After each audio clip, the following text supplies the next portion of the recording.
late am I? I'm not too late, am I? Hey, look at this. I was picking up stuff real quick before we start.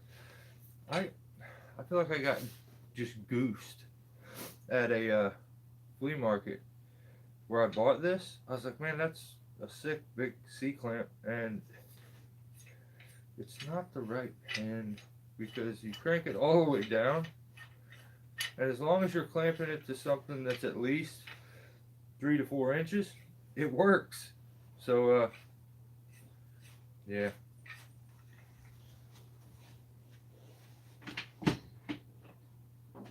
that's gonna fall.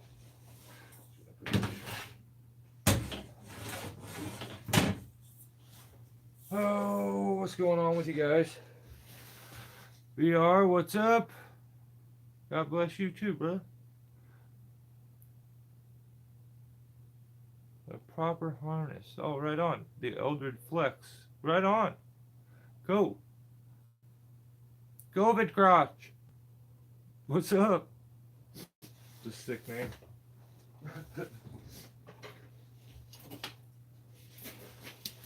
So, my whole thing was messed up. I am so glad. Yesterday I had a little bit of free time, so I started like prepping for today, trying to catch up on some stuff, write down some notes, and good thing I did because for some reason the UFC, I guess because it's in Abu Dhabi, it played early, and that messed everything up because I had to watch all that. But yeah, got her done. So flying by the seat of my pants a little bit more than I normally would, but yeah, it's okay.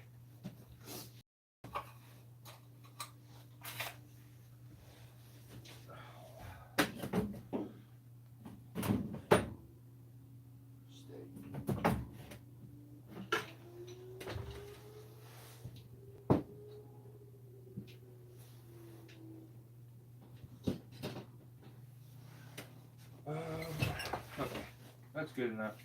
My OCD won't let me just sit down and chill when it's all messy like that. And I know that. I don't know why I leave it like that at times, but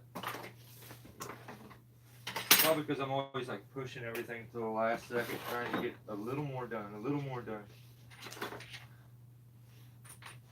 And then I get hollered at by my wife or daughter, and then I probably have to go.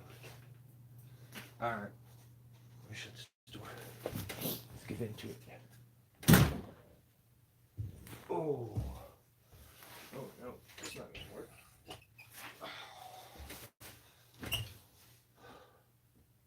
How are we doing? Let me move you guys a little closer so I can actually read the comments. Hey, we made it to episode 30. Again. 30. That's crazy. We're over the half year mark at going at these again. So Pedro, what's going on? Dano's here?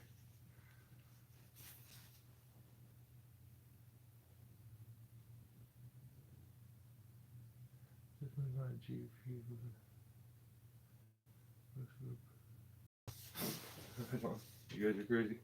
I don't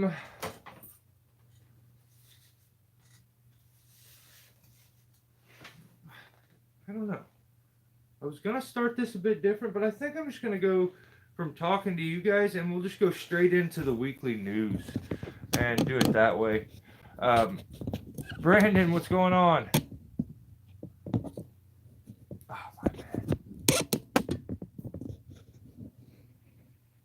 Dan K's here. What's up, buddy? How are you?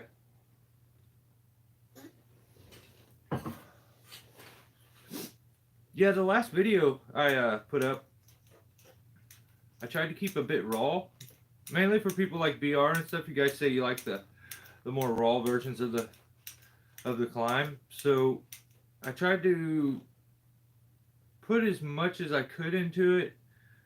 I think my batteries are probably shot. Definitely need to re-get them. So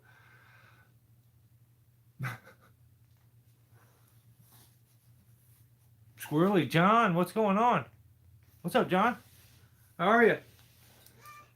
Um, yeah, I it was one of them videos where you just get those comments where the camera, because of it being a wide angle lens, when it comes to terrain, it definitely doesn't pick up terrain very good. I think it works pretty good for like tree work, wide angle lenses. Um, it accentuates the height that you're at, but it does stretch the picture, so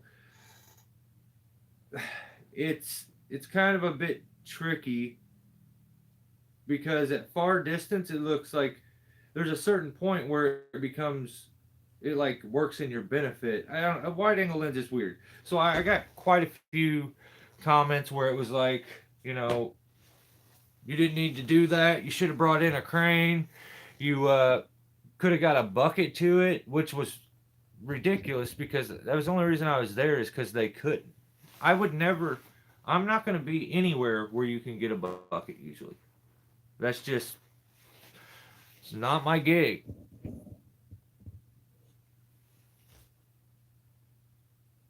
You guys just getting ready to watch some movies with the fam. Right on, John. Sounds like a good time.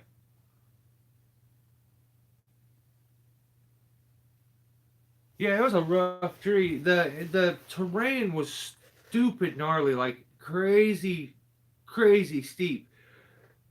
You couldn't really tell except for like one of the cuts that I made where I was a little lower.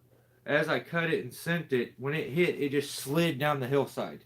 And that was like a really light kind of cardboard foamish limb when it hit.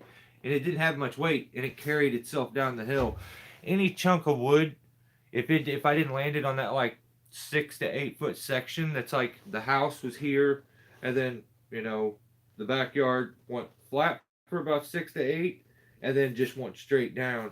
And so the wood, I just had to hit it up there.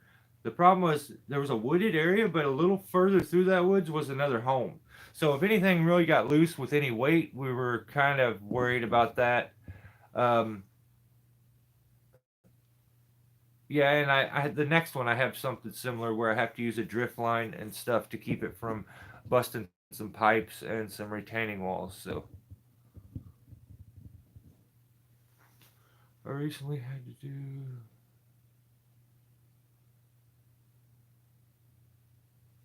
Really, the spider lifts can be fun to be in, and I had a period where that's what I was. Sorry, it's not straight. I'm telling you, I can't do it. I had my period where I did the same. I worked out of a Bill Jack's pull behind lift, and it was fun, you know. And I learned things when I did that and developed like techniques doing that that I brought over and use in climbing still to this day. Um, that's where I don't think I would have been dog leashing things, and it wouldn't have really been so much in my mind. But when I was doing out of a bucket, that was one thing that I realized is like, you know, most of the time if I can't reach it, I could just send it up into the air or like strap it up, and the closer I can keep, you know, the piece. If the tree can hold it right now, it can hold it sideways when it's hanging off of it too. So I actually had some big straps. I'd like chop some trees in half and hang them off of themselves. So then when I realized how kind of effective that was, I ended up switching over and using that technique a lot in climbing and stuff too, and kind of integrated it a bit. So that's awesome, though, Pedro. You find the side now. William, what's up? Oh, we're gonna get all turtled up here in just a second, brother.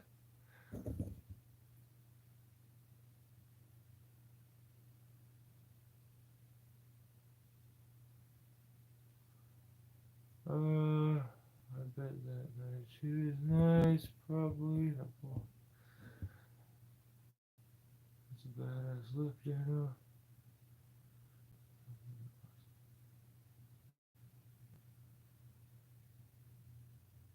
Yeah, that's the problem with a lot of them lifts, Dano. I agree.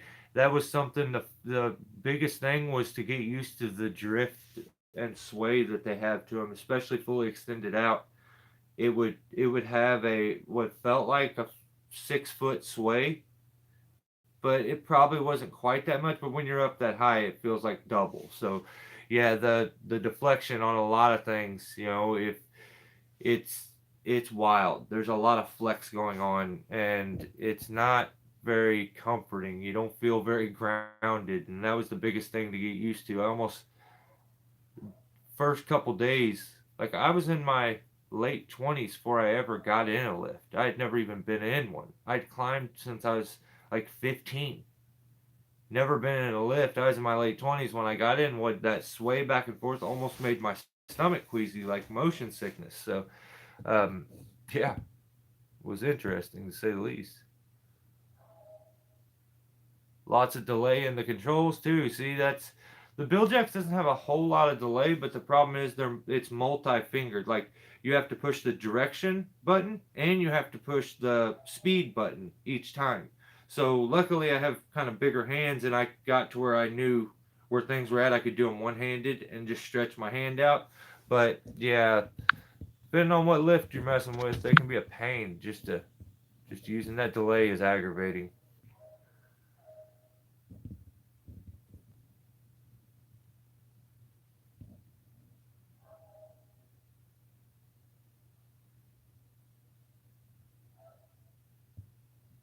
Yeah, bucket is different. I've been in a bucket truck, like a double bucket, where I did a my cousin had one, and I think he still may. Yeah, he has a bucket truck, but like his other one, I think it was an international, was a really nice truck, really cool truck, but it had a dual bucket, which was kind of fun. It got to where he would operate it, and I could just cut because like it was one of them twist lever ones where you turn, and I was used to the Bill Jacks one. I think the Bill Jacks one's the odd one out. Most of them have the joystick control that I've seen, so some of them have the little lever controls too. Lifts make me nervous. Guess I haven't time was in the saddle. Yeah, John, I feel nervous in them too. I just was talking about this the other day with my cousin. Um, I will never go up in a lift ever without my saddle on, fully geared. No, I don't have to have spikes, but I need a rope, carabiner, climbing device. I want everything. I wear even before you. I think you were supposed to. I was doing my saddle and lanyard, but like I did that because one time I extended all the way out in the lift, and when I jibbed the lift out the basket it pulled on the wires and shut it off, and I was extended all the way out, and the ground guy had left to go to the bathroom. While he was at the bathroom, the boss ended up calling, so he went and hung out with the boss instead of coming back, which I was all by myself. I ended up waving a passerby, and then they flipped the controls, and then they controlled it from the base to get it down because it does have uh, two panels. But the problem is when you flip those controls over, the jib will drop down a little bit, and that was terrifying. But if I would have had my climb line and stuff that time, I could have threw over to the tree and just came down. So that won't ever happen to me again. That's how much I don't feel comfortable in them. I will bring fully geared and have everything to get out of that thing.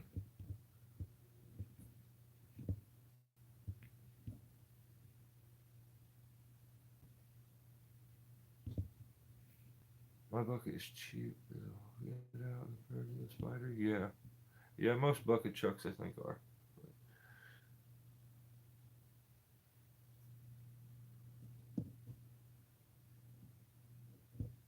Yeah, they do feel more secure, Dan. You're right.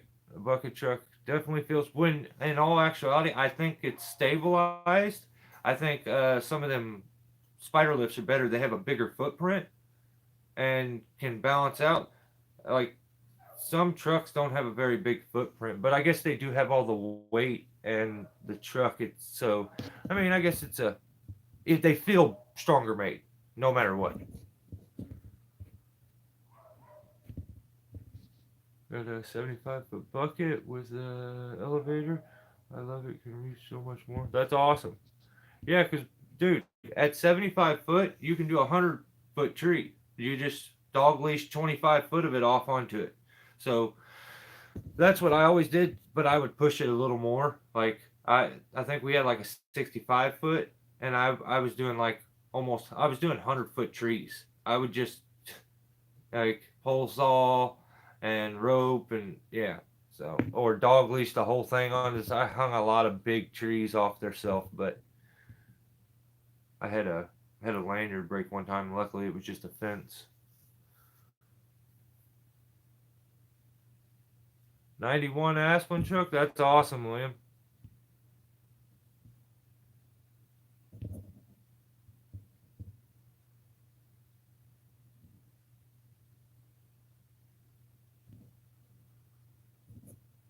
Crusted New Conquer Bath. Dang. Yeah, they're so heavy.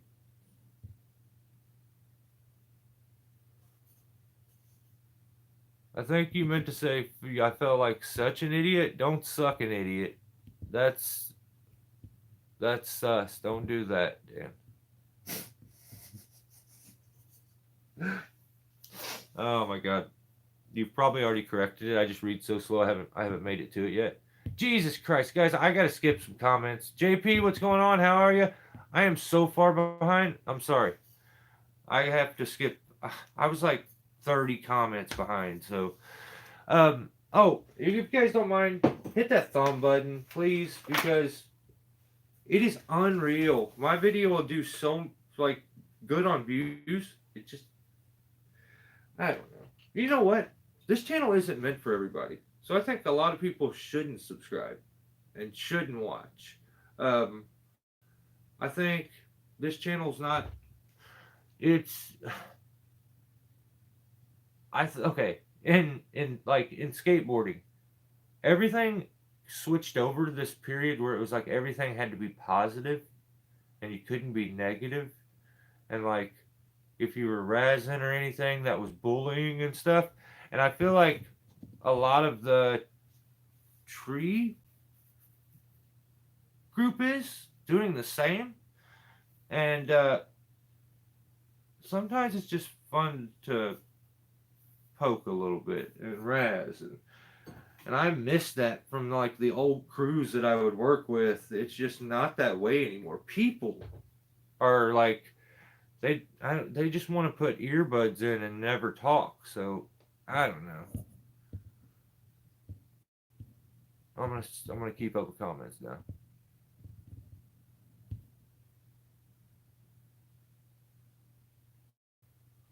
With the old pads, yep.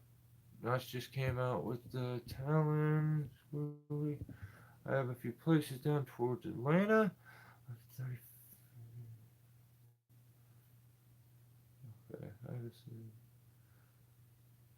JC, what's going on? All right, let's get into the news. I'm coming in hot. I'm starting out. We're going straight turtle mode right from the get-go. No playing around. Let's get serious. Because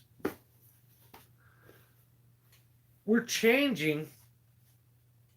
We are changing YouTube. The world of YouTube. One live feed at a time. I'm almost to the point where I'm putting out videos just for you guys to watch. I could care less anymore. These live feeds is what's fun. It's what I like doing. If I didn't have all this stupid amount of footage, I would just probably edited videos and just be done with it. The headache that I have to go through to make them things and put them out, sometimes just I was dependent on them. I'm like, well, my channel will grow if I show and I put out videos all the time. It'll and no shorts and these are the only things I find fun anymore to do, and I think it's what gets better views. My live feeds do more views than my videos, so whatever.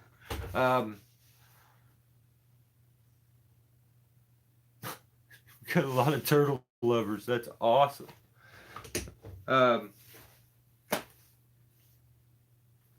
Okay, Let's go metal and wood right on the get-go.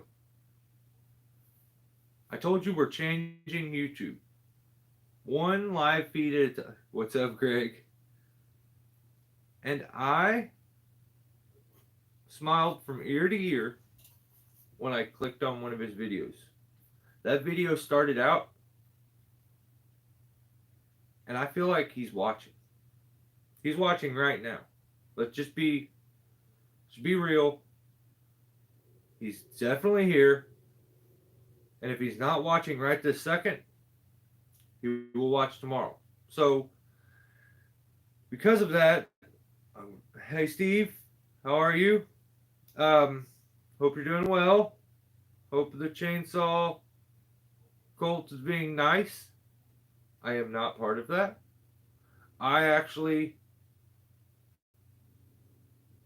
think you're funny. And look at me trying to backpedal out of the lawsuit. I'm not a fan of the Chinese chainsaws as much as I am a fan of you as a character. So I'm only poking a little bit of fun to pass the time. So be easy, all right? Don't get all mad at me. And I think when you start talking about stuff, and I think you're alluding to me at times. If that is the case, say my name.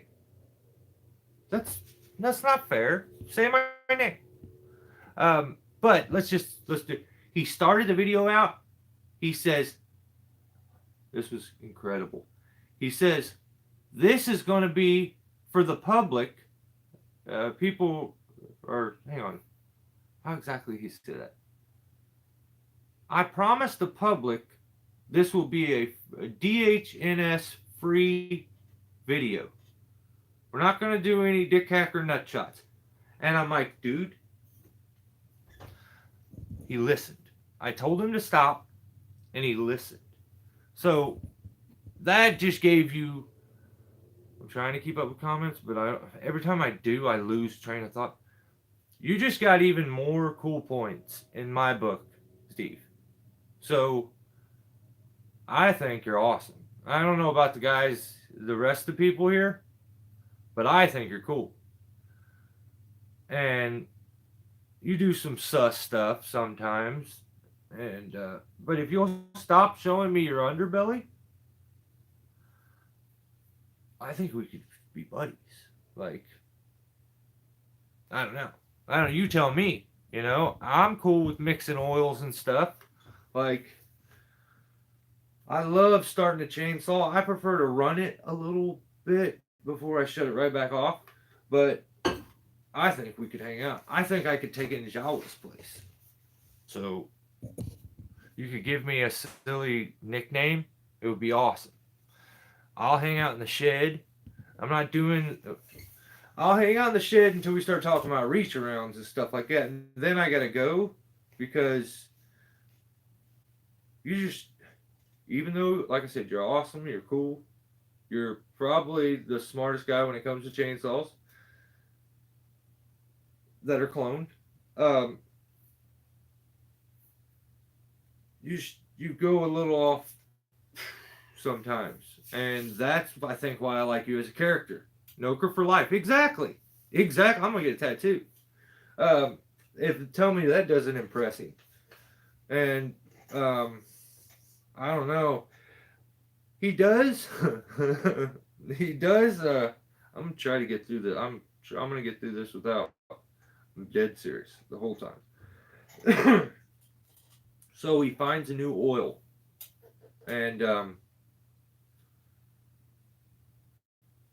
he just like to him. It's like when you hit that good scratch off, and you're just like, just won $300, $400 or something like that. He found a different oil and was just juiced about it. Like, gotta get home, gotta get this video out. He was so stoked on it, and I dig it. Like, I wish I got that kind of joy from finding an oil, but I don't. I just don't. Maybe I'm definitely not as cool as Steve, but, like, I don't know. But that's neither here nor there. Let's just keep going here. Okay, so he he finds this oil. He's so stoked on Jesus. When I bring all the lighters, he's so stoked on this oil that like he he fixates on the small things, which is what comes off to be a little funny.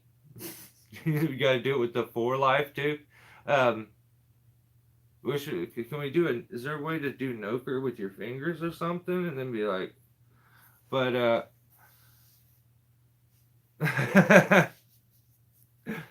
you guys are crazy. So he finds this oil, and the reason he's stoked on this oil is because of the way the bottle looks. And don't, dude, Steve, don't change. First of all, this is incredible. You should stay this way. You should never change. The joy and like of he seen a bottle that was different looking than like another bottle, and he was juiced on it. And he's like, found this new oil. Oh, look at this bottle. This is incredible. The bottle was so incredible that he just like, where's my phone? He's like found a phone number on it, and he, yeah, Opti Lube oil. I got some questions for you. He's that guy that calls every oil maker, and you're talking to an employee of that specific oil maker, usually customer service, which are being paid to never, ever, ever say anything negative about their product.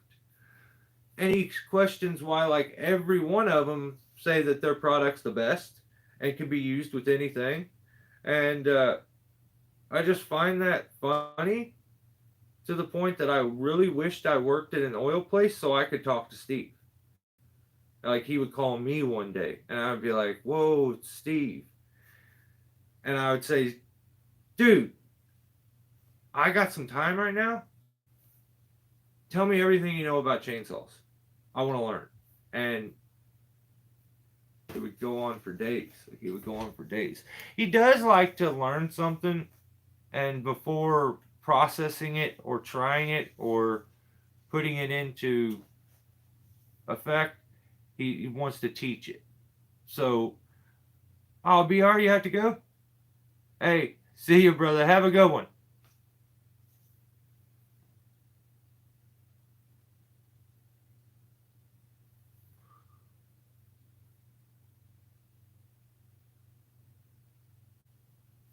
Kool-Aid didn't go over? Oh, okay. Um, so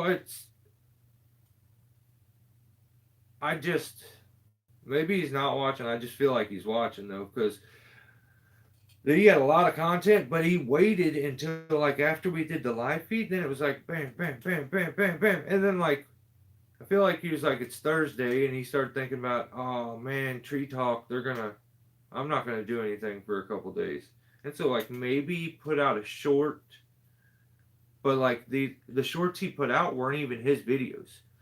There's some dude out there that he's either stealing tree videos from, or the guy is sending them and making them for him to put out on the channel, which are incredible videos. They're they're amazing. Basically, the reason that I felt like I should stop making edited videos because his videos were like blowing my mind. So we'll get into a little bit of that. I don't know why his name changed, or maybe Steve is selling so many damn chainsaws I can't even keep up with it anymore. But this is how it started. James from OK, which I take to be Oklahoma, he bought himself a Pro Mag. And, oh, you know what? Those are two different people. Now, okay. Yeah, so he had some dude say, like, hey, I'm not sure, but Steve may have said that this guy runs a landscaping or tree service. He says everyone who buys a chainsaw runs a tree service, it seems like. But then he did everything I asked, and I feel defeated. If I'm being honest. Can't listen to someone that doesn't know. Put a bar on his chainsaw. Yes, that's hilarious.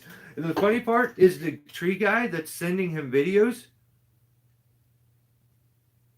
They did the same thing. Like he sent a video of the same thing. He's like the saw's dull or something, and then he like took one swipe, and it's the most awkward way I've ever seen anybody sharpen a saw. And then it was like a 15-second video where they said nothing, and then there was another video where it didn't even have audio, and I don't know if anything happened. I know that my time was wasted, but it was just like a view of a log. I don't even know if it ended up falling. I may have changed it already, but that we'll get to that guy. But James from Oklahoma, he bought himself a 660 Pro Mag because he's so sold. Steve is selling these things. He's a good salesman. He is persistent, and I would say he's got to be a good storyteller, because the key to a good story is to never let a little lie mess that story up. You know, if you fibble a little bit to make it better, you should always, right? Like when you're telling a story, especially if you told the story before, you got to tell a little better each time. So he seems to be just slinging saws, and people are loving it. They're buying them. He may have almost sold me. Like, I wonder if he would sell me a saw. If he knew who I was, if he would still sell it to me. We're gonna be friends. Let's just, we're gonna be friends. Like, before it's all said and done, I will have an interview on this live feed on one of these days, on one of our episodes, where the screen is split in half and Steve is crushing me from the top. Hopefully, he'll respect us and give us a straight on view of his face and not from his crotch down. But I can't control the guy. I can only ask for him to kind of work with us a bit, but it's going to happen. You guys are going to click on it one day, and it's just going to be, it's going to be great. Bottom line. James bought his Pro Mag, and he can't start it either. So I'll give the fella credit. He may never have known.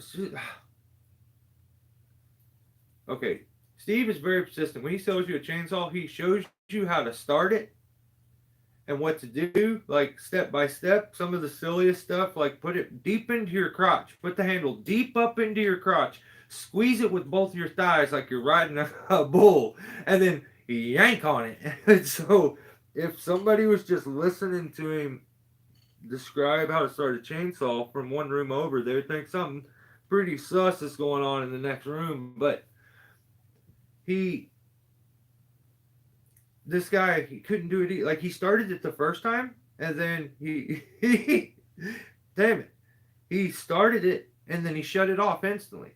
And I feel like Steve was like, make me a video, okay? He's like, you got to make me a video and send it to me so I can put it on the channel. And everybody be like, wow, that was amazing. And I don't think James is near as cool as you, Steve. He can add the Pro Mag. He's not as cool as you. He can't get away with starting a chainsaw with his vagina. Let's just be fair. He tried and he couldn't start it the second time. Like his buddy who was recording is like, is that it? Or you want to do it again? And so he put it deep back in his crotch and he tried to play. He couldn't start the saw anymore. And the video ended. So I'm loving the, like, you do realize there's a trim where you can trim videos. Just because you, like, failed at the end, you don't have to put that in. You can trim it and make it a little shorter. So I don't know. But can't hear anything, by the way. Volume down, but the comments are great. Really?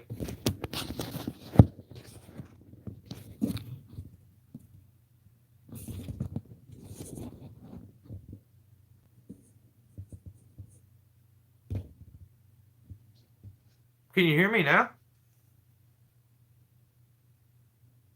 Whoa, what happened? Is this any better? That's what I'm saying, Billy. Like, you did not have enough balls to start. So, okay, right on, right on. Cool, cool, cool. All right. So I just found it funny that like he started it exactly like Steve, and I've never ever seen anybody start a chainsaw like Steve before. Um, and now there's going to be people all over the world starting chainsaws like that, and yeah, I think it's going to be great. Like, it may become the new industry standard. Who knows? You may be shoving 362s and 261s and 880s between your crotch before you know it. I don't know. I kind of have my way of starting a chainsaw. I don't really feel like changing it, but it's pretty cool. Like, your crotch is stronger than mine because I don't even want to try that. I don't I don't want to try it. I cold start. Crotch started the your poor crotch. Is it okay? Like, I shouldn't ask that. Pause. Like, yeah, I shouldn't have asked that. Should have just left that alone. Um. So, oh my god. And then somebody like left a comment for me. One of you guys were so funny. They were like, "Your buddy's selling boat motors." And notice you said buddy because we are going to be friends before it's all said and done. I'm telling you.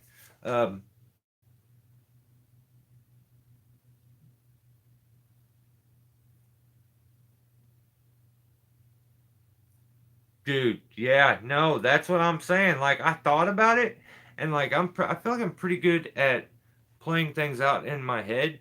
I feel like it's one of the reasons that like I'm kind of okay at climbing and rigging and stuff like that.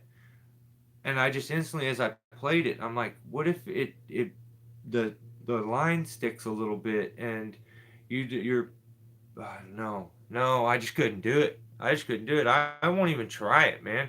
I've I respect my crotch, and I don't like it. It deals with enough with the saddle catching me every once in a while during the day. I'm not putting anything else between my legs and trying to do anything. Like, so I'm gonna have to pass. That's a hard pass for me on the starting with your crotch. But he's selling boat motors now, and I they barely like when he's I don't know. I don't know boat motors though. I may be wrong. I don't even I bought my dad a trolling motor. That's about it. I don't know nothing about boat motors. Um, are they supposed to like not do anything? Like, or was that like a trolling motor but just looked bigger that he had? Because I think his was like a legit boat motor, but like he had it in a bucket, and when he started it, it like about fell over and stuff, and that was funny. He's always funny.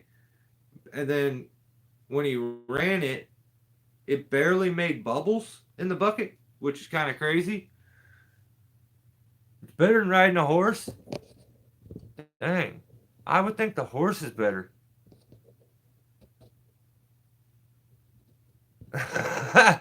William, that's hilarious. YouTube hid your comment, so I didn't even get to see it. I had to click on it. Yeah, yeah. Was it you, Dan, that left me the comment about the boat motors? Somebody did. Somebody hit me up, and I was like, "Oh yeah, I know about the boat motors." I instantly, I instantly was like, "I'm fascinated. Tell me everything you know about boat motors." So, yeah, I think, and I think he may start selling guns now. Like, you can't sell guns, can you? Steve is cool enough; he could probably sell guns. I feel like that's he's I don't know. I don't know. But I think he should probably go easy because like oh YouTube don't like guns all that much, so like I'll probably get my video taken down for talking about them. But it was you. I thought so, man. I thought so. You were on it. I dig it. Um, but I was on it first. dude, I got the bell hit and everything. Like I get the notifications and I'm on it. But he's like got guns now. He's gonna start selling like Tommy guns and stuff. I don't know. He started to show it and show the parts and pieces and stuff, and they're all, yeah. I don't know. That's just what I seen. I think he may start selling guns. I came in late. Are you talking about putting rear handle between your legs and starting a saw that way? Yes, that's exactly what we're talking about. There's a channel where a guy sells knockoff chainsaws and starts chainsaws with them between his legs, with the handle out here and the bar. No, like the meme where you put the saw blade between your legs and try to start it. 9% sure that's a recommended technique, but still, correct me if I'm wrong. You could be absolutely right. I will never. I don't. I could care less if the guy who made every one of my chainsaws, invented them, and is the greatest cutter in the world, told me that that's the best way to start a chain. That's not. It's not going to work for me. Definitely not going to work for me. I'm not putting that thing between my legs. I guess maybe I kind of understand a little bit because a lot of them have decompression buttons now. But I start thinking about just like starting an old 440 or a 660 or like an 066, and there's no way I'm not doing it. So, but you could be right, Conlon. You could be. Like, I'm not saying that that's not correct, but I think it's fascinating that I think you're kind of picturing where somebody puts it on their inner thigh and starts it, but I've never seen anybody grip it with both between their thigh, like on their crotch, and then shove it in there and like that's not. It's a little different, man. I could maybe, but yeah, I think his is a bit different, but or maybe it's just maybe I've just never seen it. I don't I don't know. I see people start them onto their inner thigh, but they usually kind of have their legs a bit open. He's like squeezed together. Uh, yeah. And now I feel like I'm just teasing, and I should like start to feel bad. But maybe that's how he has to start it. I'm just not a fan of that way. I don't want to start a chainsaw like that. So he can though. That's the greatness of America.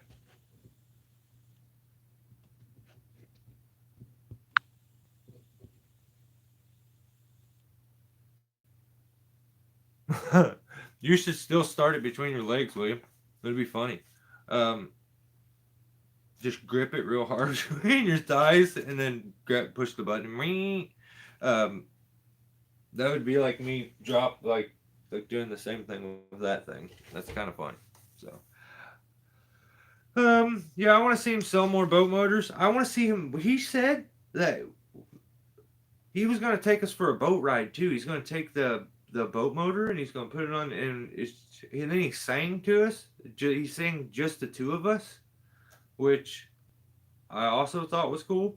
Um, but he did a couple things that I didn't think was cool. Most time I think he's cool. I like the stuff. There's a couple things I don't like. I'll get to them. Let's see.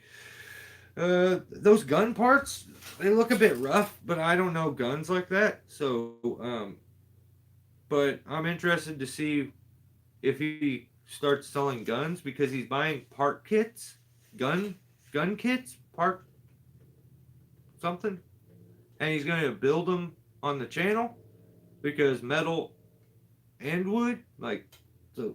I mean, I should have said wood, but grip it and rip it. I watched one video. Oh, this crap is popping up. Yes, yeah, he's like an S. Like no, I don't want. He's not an STD. He's not that bad. But yeah, He gets her done. Like when you get a taste, you're just kind of stuck. His channel is like his channel's twice as big as mine. I'm trying to learn from him. Like I'm about to start selling something Chinese knockoff too, and see if my channel blows up. Start recording videos from weird angles and saying weird stuff. But at one point, he said something about, yeah, I don't know. I'll get to that. Like that's just too much. I shouldn't go there yet. Uh, Listen to this though. He puts out this video and he's like shows his big bore chainsaw. You guys know which one I'm talking about, right? I think it's like a 76.5 cc chainsaw.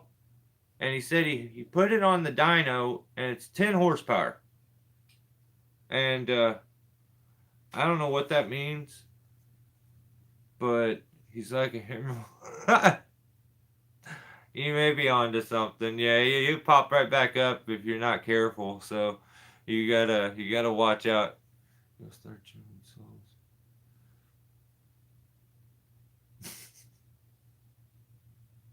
You have started for you. Right on. That's sick. Uh, I've I'm different though. The boat motor thing and the chainsaw thing. Um, if and I'm not saying it, Steve, you should show things running for a little longer. It's really cool that they turn on and run, and that they shut off also, but just running is not enough a lot of times. And I feel like you have more than enough videos of the chainsaw running for 10 seconds and then shutting off and then running for 10 seconds and shutting off. You have more than your fair share of those. You don't like you've got that market cornered. You don't need to do any more of those. You should try maybe some of them where you use it and you show it in action. Also, same thing with the oils. He wants to fixate on the two cycle oil. His goal is to have the biggest collection of two cycle oil in the world. Well, you can have the biggest collection of two cycle oil in the world and still not know what the best two cycle oil is. The only way you know what the best two cycle oil is and can be is if you test them over a period of time, because you're not going to see effects from using one tank of it. You're not going to see any effects or positives or negatives that happen after one can of it. Like, I just don't see where he doesn't get that. I know people's minds are so quick and like 60 seconds is about all the attention you can get before they shut out for a second, then they come. But I hope to God people are smarter than that to, like, I don't know. I'm amazed sometimes. Let's just say that.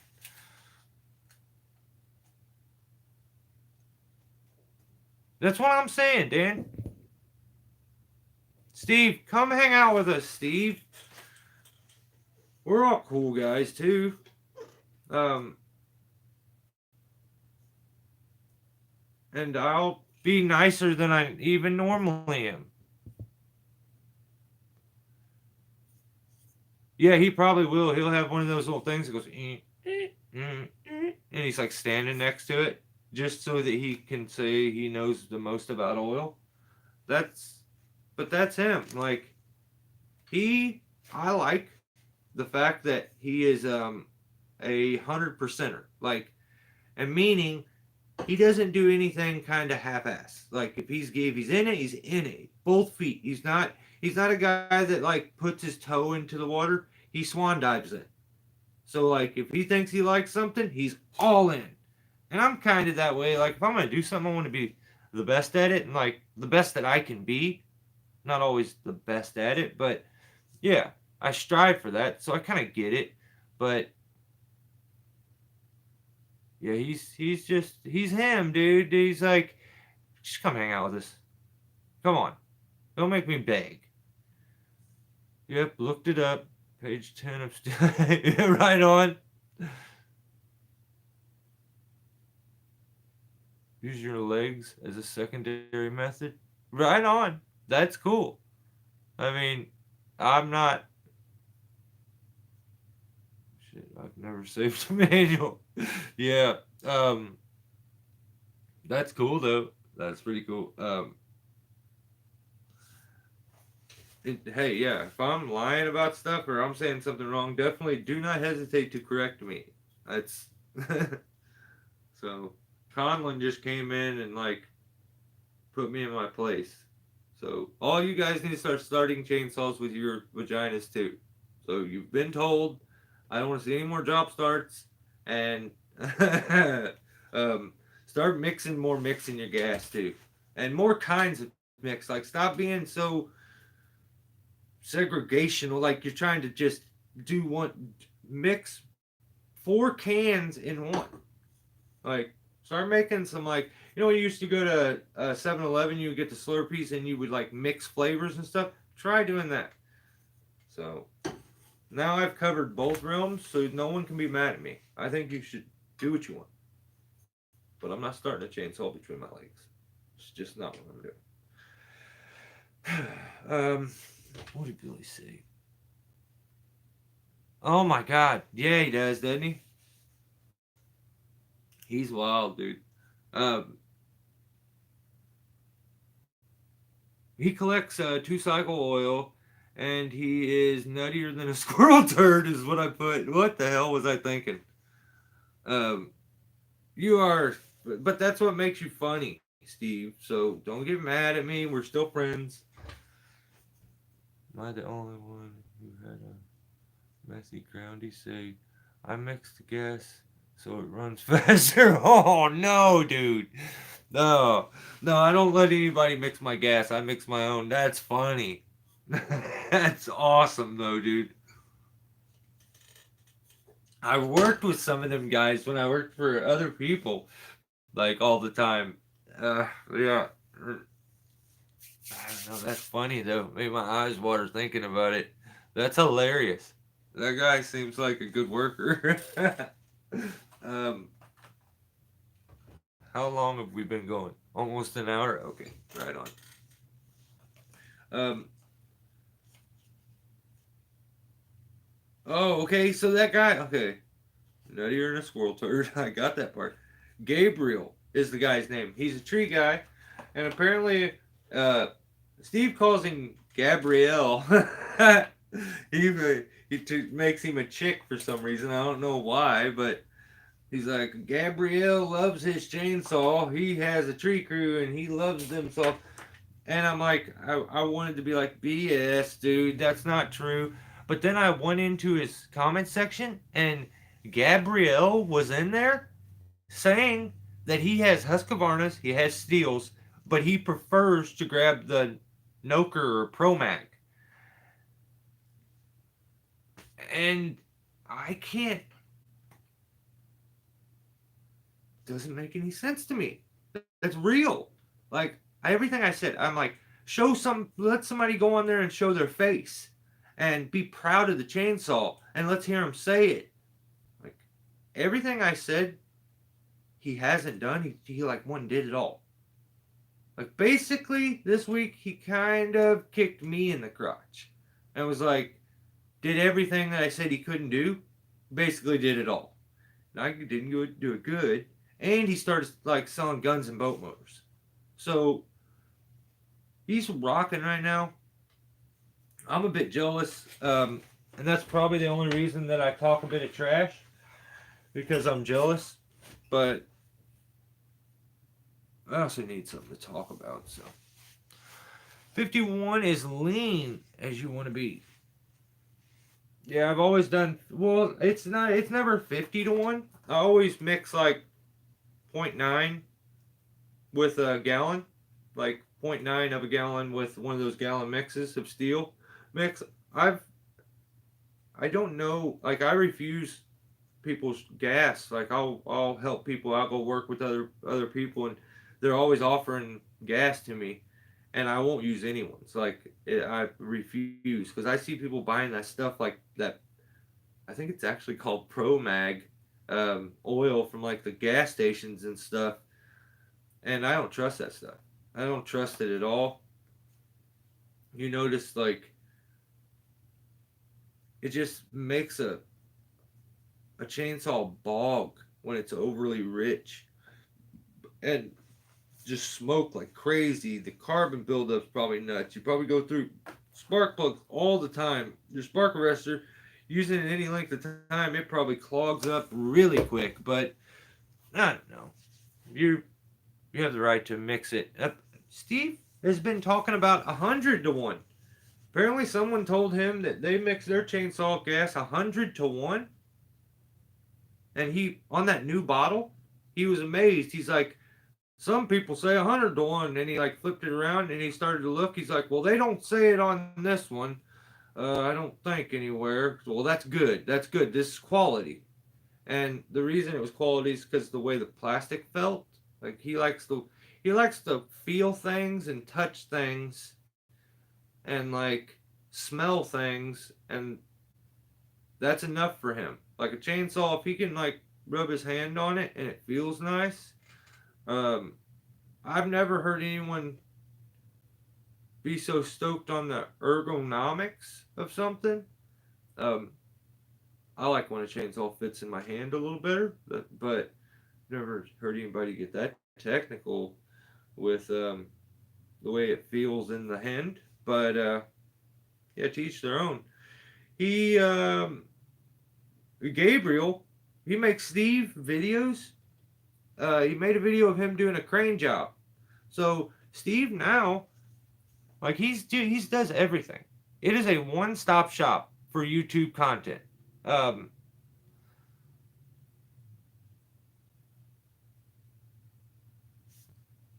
you guys are crazy. Um, Billy's hilarious. So he's now got tree work. Like not just him running a chainsaw, acting like he's gonna cut something down, then the video cuts, then all of a sudden it's down, and he's like, "One perfect," and you're like, "Why'd you stop?" Like, probably didn't go perfect if you like, uh, you were like, "Oh no, look out!" and the video ends, or like edits real quick, and it goes to the trees on the ground. You've caught your breath now. You're totally like calm. What? Just was frantic to what perfect, and but that's the beauty of YouTube and making videos. So I was dumbfounded when I seen this clip pop up, and it was a YouTube short, and it was of someone doing a crane job. They were taking a chunk of wood off of a stem, pretty good size, and I see it say Pro Mag 660. And I'm like, what the heck? No. I clicked on it, and it's Gabrielle. Um, and Gabrielle was taking this chunk of wood, and he made sure he stuck to Steve's standards of video. And he like, I feel like it was a tribute to Steve's bar, how to put a chainsaw bar on videos. That's what it was. Steve has his own style when it comes to those videos where he's like, today I'm about to show you how to put a chainsaw and or chain and bar, not a blade, chain and bar, because he just learned that, on a big chainsaw, 660 or Pro Mac. And he'll start, and then it runs out of time, and he never gets the chain on or the bar on. So they're always funny. Like there's a bunch of them, and I love them every single time. That's like my little guilty pleasure. I'm so stoked when I see him be like, you know, I'm gonna show you how to put a bar on. I'm like, oh my god, is he gonna get it this time? And I hope he don't get it, and he never does. So, so we had James earlier that did the tribute, the bar tribute to how to start a chainsaw. He started it once, it ran.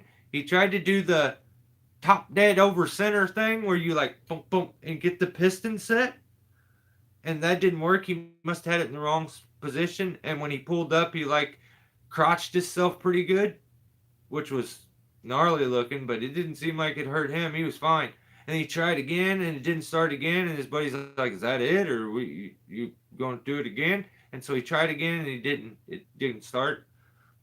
So that's basically what Gabriel did with the crane and the piece of wood. It shows him running a chainsaw, and it kind of sounded like bah, and it was this powders, little powders coming out. I'm painting a picture for you, okay? Guy on a stem, bah, 660 Pro Mag powder, and before it lifts, the piece lifts before the cut's finished, the video ends. And I'm like, God, you got me again. So I feel like it's a game he's playing. He just like, yep, you're never getting that 16 seconds back. And I'm like, you son of a gun, you got me again. But he's got crane videos now of his chainsaws being used up in a tree doing crane work. So we got 11 people and 11 thumbs. You guys are awesome. Okay, let's see. Where am I at? Now I'm so deep into this, I start to lose my place. Oh, yeah. Um, yeah, this all sounded. It was the only video that Gabriel sent that had some audio to it, though. So, like, at least I think it was one of Steve's saws. I couldn't tell you. It was actually too far away to where you could actually tell. But Steve said that it's his chainsaw that's up there. So I'm just gonna believe him. You can choose to believe it or not. Um, but yeah, I don't think Steve will lie about anything, pretty much. Um,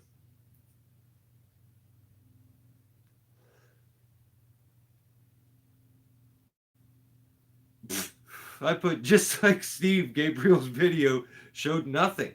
Um, yeah, that was just funny, and I feel like he's doing that as like a tease to people that are like watching, trying to find something bad or something, and he's like, "Here you go." He's just like, it's little crumbs to get you where he's gonna bait you and then trap you. Um, so once again, I'm not in the chainsaw cult. I need to make this clear.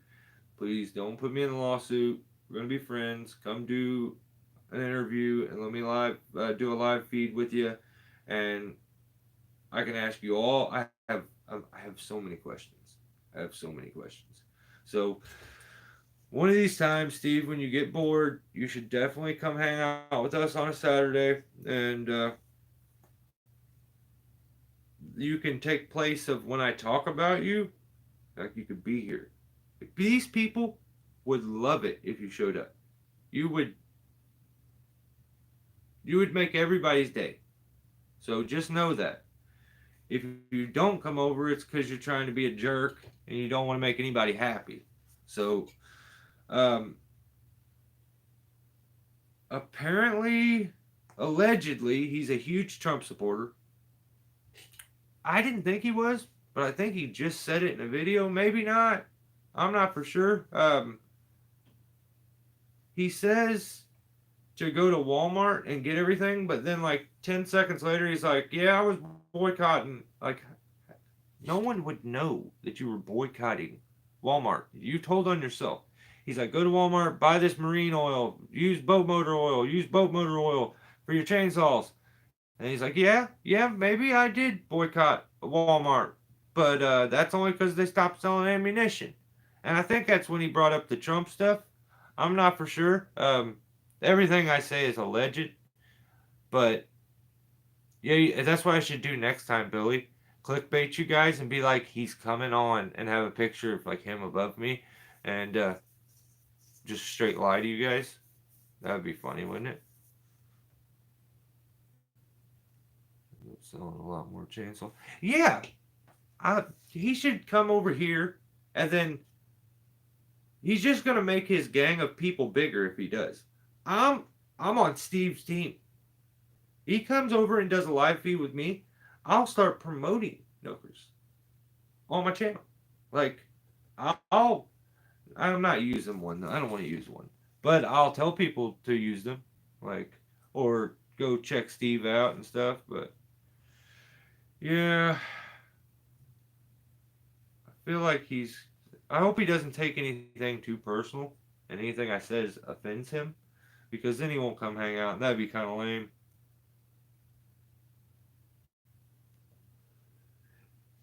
Yeah, I had to read this right here, Dan.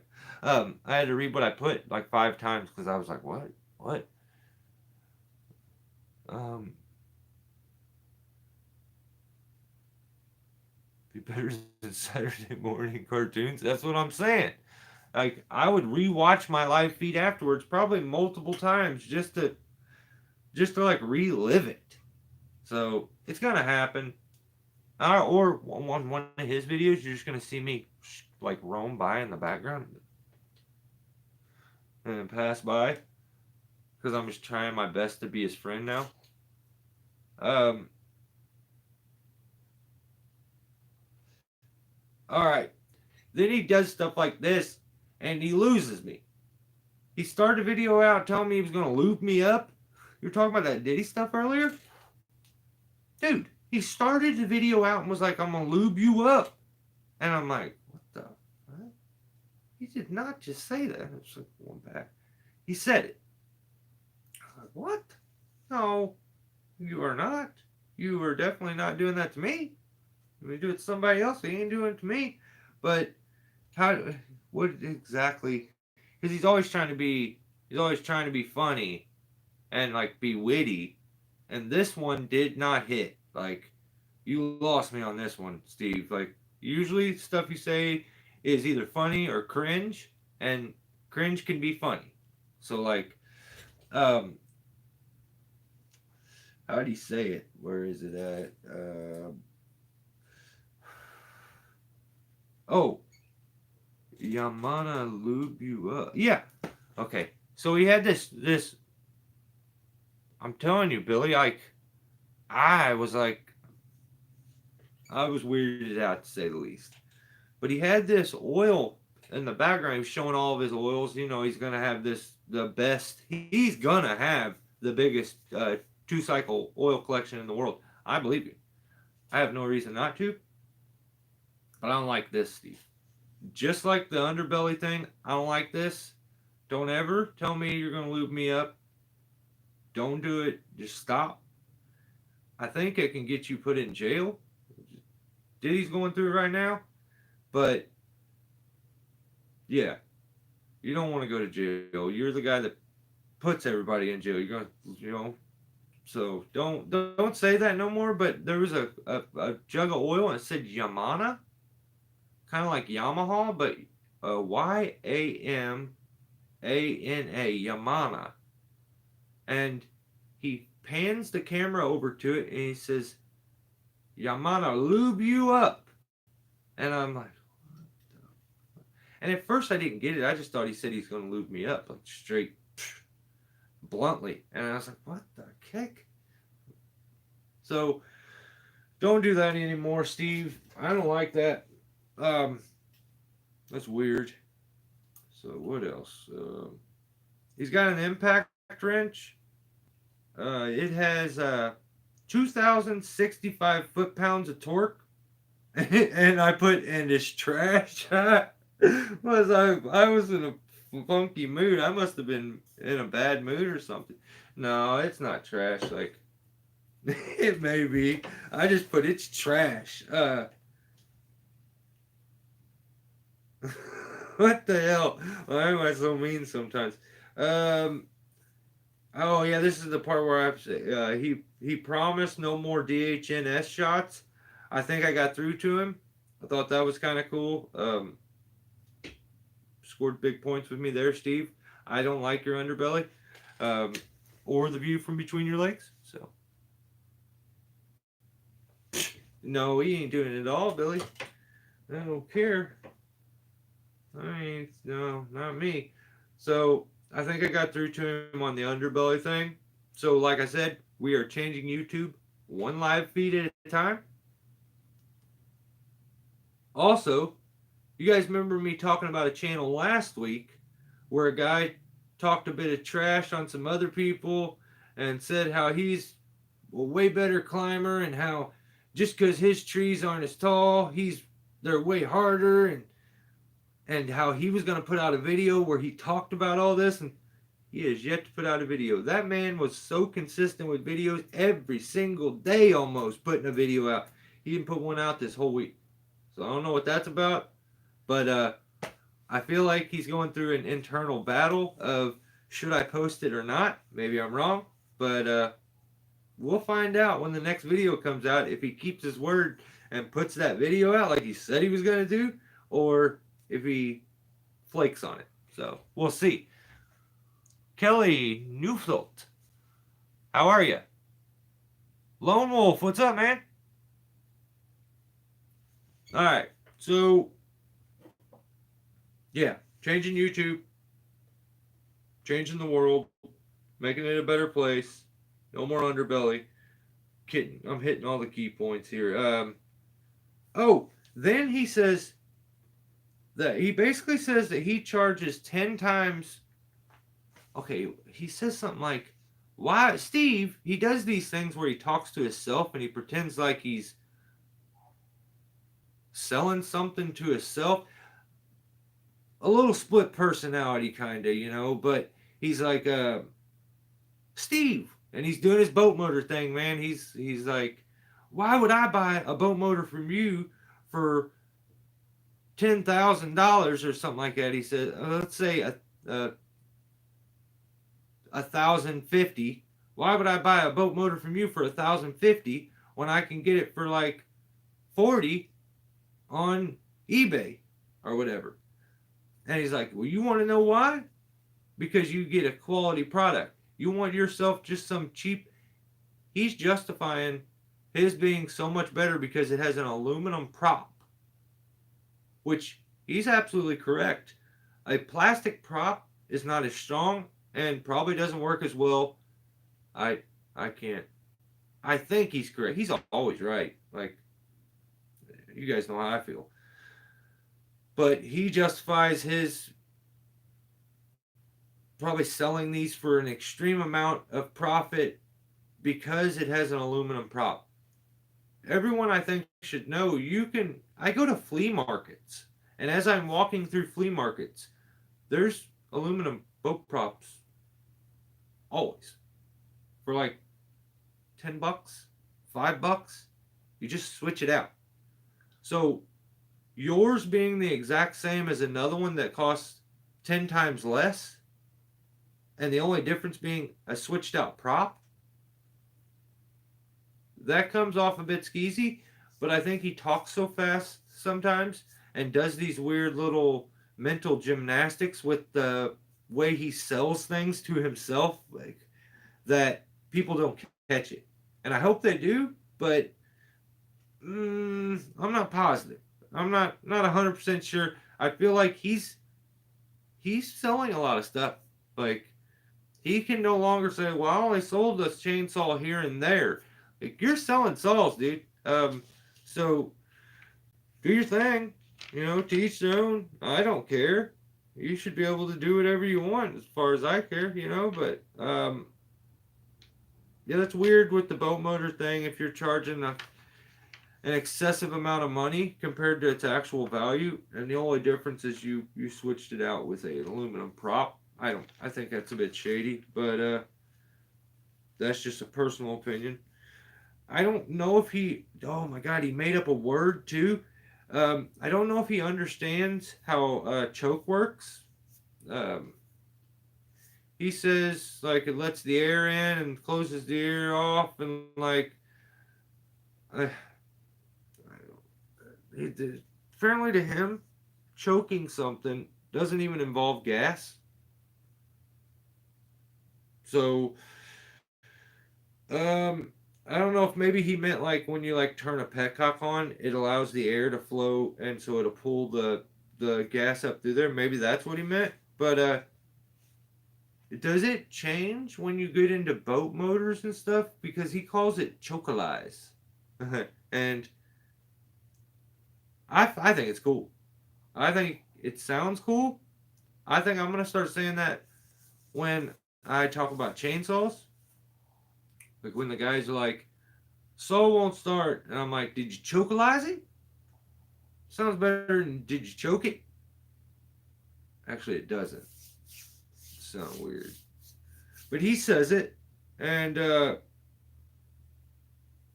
think chocalizing is the process of choking.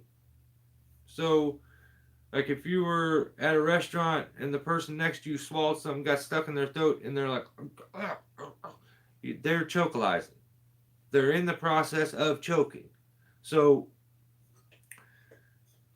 I mean, no one else is making up words. So, once again, Steve's on the level up above everybody else that's doing YouTube, and you gotta respect it and recognize it. So, um, then he has the most homophobic um, conversation apparently with a guy named Farmer Joe.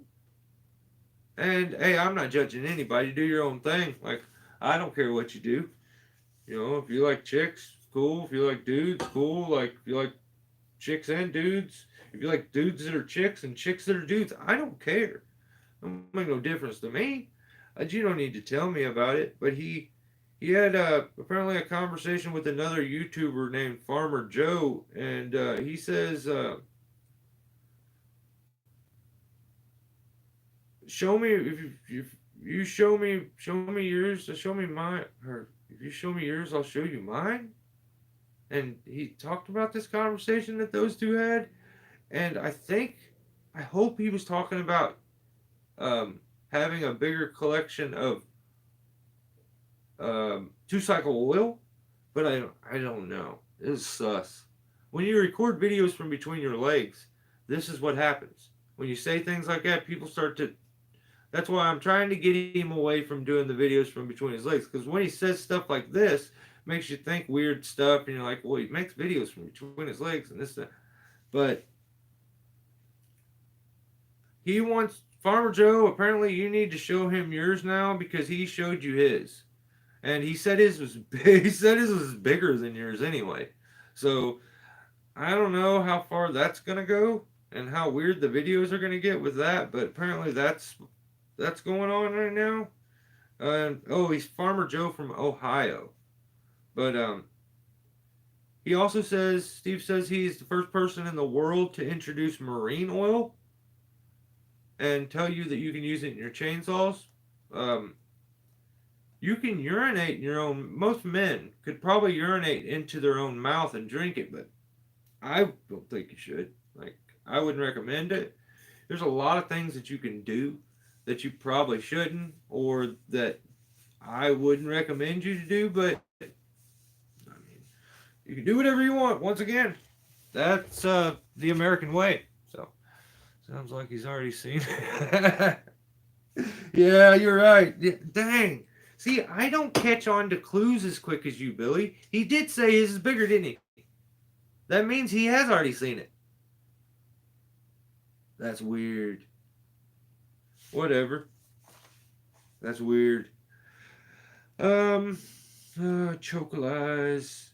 homophobic, marine oil. Oh, and then he randomly, he's that guy that randomly calls all the oil companies. I sat around thinking about like, what if I worked there, and that random Steve calls you, and he's like wants to know everything about your oil, how you make it, what's your secret additive, is it a proprietary blend, and does he have the right to tell people that they can like?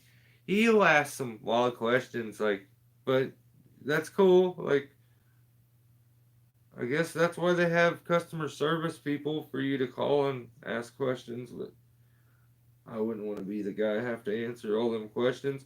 Um, then yeah. Oh yeah, we already talked about. I think I might be wrong about that. I think he said he digs Trump. He said that he's like all about like ammo and guns and like the right to bear arms and protect yourself and this, and so I don't think he would be a Democrat.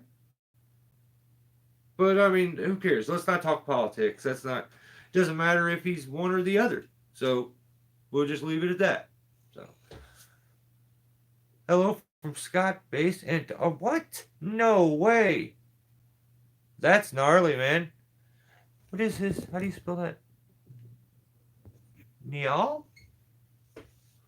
Hopefully I pronounced that somewhat right. Oil companies do. Yeah, they do, Billy. They tell him. He knows everything, so steel chainsaws are great. We use them to cut through the ice. Yeah, I see some of them gnarly videos where they use the chainsaws to cut through the ice, and you have to like cut it in at a bit of an angle, because if not, you can't get the cube out. Like I've seen them do some wild stuff, or they'll split the cut into pieces so they can actually get it out. Get them big hooks and stuff too.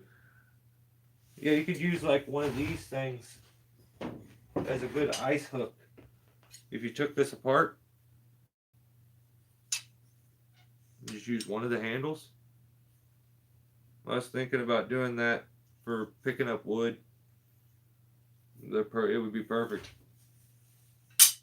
After you split wood, so you don't have to bend over. I think I've seen Buckin use something very similar. He does too, Billy. I'm telling you. Sorry, I missed everything you just said. No. You're good. You're good. We were just talking about another YouTube channel, a really funny guy who sells, really smart guy too, that sells Chinese replicas of steel chainsaws. And he seems to think that they are of as good a quality, if not better, than the actual steel products. So sometimes I disagree with him, but it doesn't mean he's not cool.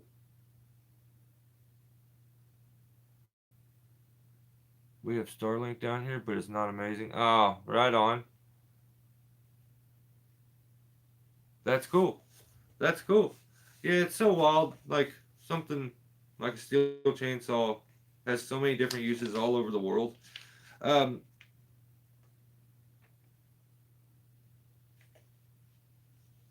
oh yeah, and then he put out a video where it didn't have any audio of a. Apparently, it did fall. I don't even remember it. Of a tree falling, from a long ways away, and he says that was one of his many Pro Mag 660s that are out there in the tree industry now. So be on the lookout for them. These chainsaws will apparently take over the world before it's all said and done. And Steve will be a billionaire. And all of us that made fun of him will want to be his friend, just like me. Maybe I made fun of him once or twice because I just wanted to fit in with everybody else that was doing it. But I've come around, and now I just want to be friends. So, yeah, shows the saw for 2 seconds and then claims he can. Oh, yeah. Also, for anybody who is wanting to buy one of those knockoff chainsaws, just know that you're going to get an absolute quality product because Steve himself controls absolutely every part and aspect of that factory. So you're only going to get the best of the best because he controls everything from the quality of metal, the finish on the plastic, or the toilet paper that they use in the restroom. Steve controls everything in that Chinese factory. I have something wrote next to it. Oh. It says liar. Like, I don't know why I would write that. I was probably in a funky mood again, and I was just feeling mean. But apparently, I didn't believe him when he said this. There's a lot of sarcasm over here. So if you don't catch on just know, don't take too much serious over here. I feel like my job is too serious. Everything I do is too serious. So like this is my time to cut up and have a little bit of fun, be a bit sarcastic. So I try, Lim Reaper. I try. So, but just know you're getting quality products. But that's the end of turtles. Like I'm turtled out. I don't got nothing else on him. Now we just have everybody else in the tree industry, and I'm going to give everyone else in the tree industry about 10 minutes worth of my time. And Steve got an hour and a half. So we keep things even and fair. So wouldn't buy air in a jug from him. You, if you seen the new jug that he's getting his oil in, you would. You would be amazed by the sheer shape and design of this jug that you would want to buy it even empty. I mean, it did it for him. So, Zacchaeus, really good YouTube channel. I always enjoy Zach's stuff. He's good. Um, he's good. He's a good tree guy. He did a lot of good rigging on a couple tall poplars that he did. Um, Likes to use the GRCS and is probably the best at it that I've seen using the GRCS. He really understands that piece of equipment. Very skilled guy. So I don't have anything bad to really say about anybody. If I'm going to talk about them, I enjoy them in some way. So even though I may poke a little bit of fun sometimes, um, then Buck and oh yeah, we got Buckin this time. Buck and Billy Ray falls a dead tree from the underlay is what I have here. I'm not a fan. So what I mean by that is, I get why Billy was doing what he was doing in the video, but he had a tree.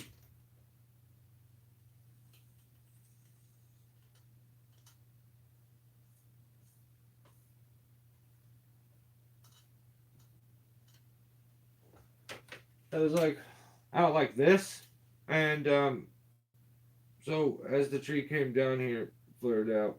He's you have the underbelly of the cut, or you have the outside of the lean. So when a tree is, a lot of times I will like to cut from over here, and the reason for it is when you look up, you can see the entire top. You get a better view. Now, if you were over here on this side, when oh shit, I'm about out of this camera. So if you're on this side, you look up, you can see the entire top. You can see when the first movement happens. The problem with being over here is the tree does arc, so you're seeing the log. Sometimes you don't see such a clear view of the top, but I I would always prefer, especially when you're dealing with a dead tree, to be on the outside of the lean. So the reason for that is you're probably going to be banging wedges and cutting. The vibration, especially if it's a dead tree, can knock something out onto your head. And in the video, he recommended being on this side, and he was banging wedges and stuff, which that I would have to bang left-handed. I would have to cut left-handed. So I, this would definitely be the side I would choose. But I would just say, if you're going to cut a dead tree from in the underbelly here, up under the debris, just be very, very cautious of when you're smacking wedges or cutting that something doesn't fall out on top of you. The likeliness of something falling out on top of you here is much less. So that's usually where I try to be. But I'm sure Buckin probably had a specific reason why he decided to do it that way. He's they don't get much better than him when it comes to falling trees, and it went exactly where he wanted. But that is the only worry that I had about it. I just kind of spazzed on the fact that something could come out. I mean, we had I think Jed's accident was very similar to something like that. So you quit watching Buck in a long time. I kind of did too. I just had other ones that I was watching, so he kind of ended up kind of getting out of my feed, and it was so often with the videos that I ended up like it was filling my feed all up with nothing but Buck and stuff. So I think I ended up unsubscribing, which is probably like sacrilegious if you're a tree guy. Um, Especially a fellow YouTuber that's always asking people to subscribe to your channel. Kind of just makes me sound like a hypocrite. But yeah, I do still keep up with him as much as I can. Yeah, I think Buchan's Brandon. I think Buchan's like his footprint and reach is much further than tree guys anymore. So I think he brings a lot of new people into the tree industry and gets a lot of guys using a chainsaw that probably wouldn't if not for him. So I get like every time I'm in like a neighborhood, you'll notice when you roll into that neighborhood to take down a tree, a random neighbor will remember he's got hedge trimmers he wants to use and start, or a blower he wants to use, or he's also going to cut down a tree. Sometimes a man just needs reminded that something's fun and like enjoyable before he'll, oh yeah, I can do that too. So I feel like that's kind of what Buchan does. He brings a lot of people in. So, haven't seen him in a while. Gene Butler. If you want to watch a real timber faller, yeah, Jeffrey, he's good, isn't he? Yeah, he's very good. Um. Oh yeah, I think okay. Video of the week is gonna have to go to West Coast Saul. Gordy over there. Um. How many? What was the video called? Damn, I should have wrote it down. How many springboards will it take to take down these spruce trees? And just gnarly falling. If you're looking for good falling videos where the terrain is always kind of a bit gnarly and the trees are fat and like sketchy, and check out West Coast Saul's. Or I think it's just West Coast Saul. And Gordy makes videos over there, and his entire team of guys, they're just a bunch of badasses. And so that would be my channel for the week. West Coast Saul. Check them out. Great not only that, but he makes the bark boxes. Um,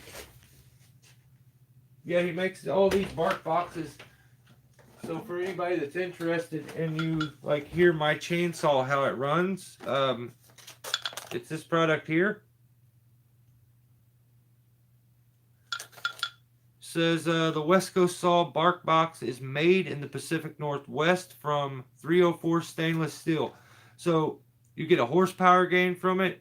You can have it with spark arrestor or not, and you end up with cooler running temperatures when you use it. So adding that to your chainsaw, you get a bit of a kick to it. He also makes like clutch covers, 3-point felling dogs.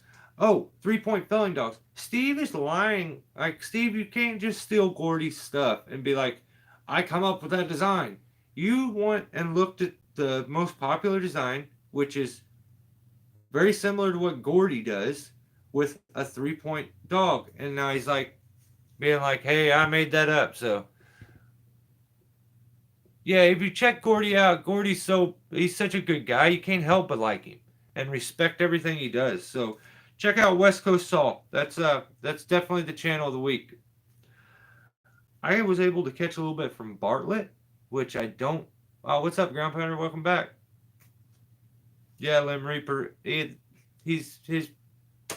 The products are awesome. Gordy's awesome. The content is awesome. Like, it's a win-win.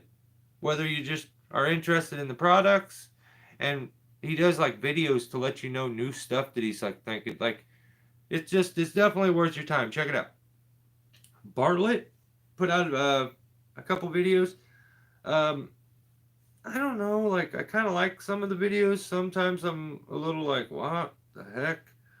But apparently the guy that's doing the Bartlett videos now, the channel's growing. It didn't grow. It was very kind of dead channel for a long time. So he's growing the channel, but I don't know if it's so much my cup of tea. It's along that line of everything's positive, nothing's negative, everything's perfect. But they put out a video of a controlled speed line where they used a Fiore ring. They gave no credit to Giorgio Fiore. And I'm pretty sure that was a Giorgio Fiore ring up there. It says Fiore ring real big on it.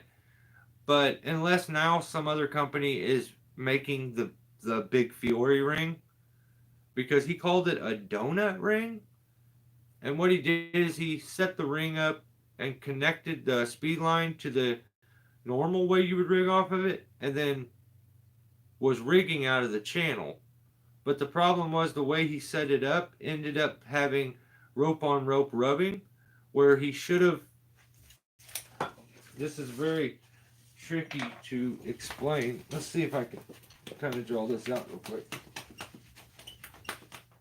So the way the speed line was set up.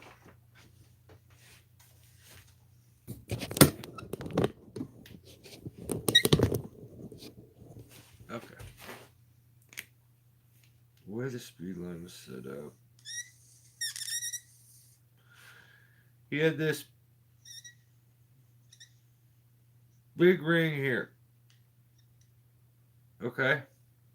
So where you would normally rig with that thing the other way, he did like that video I showed you where he had it looped up through here, hooked up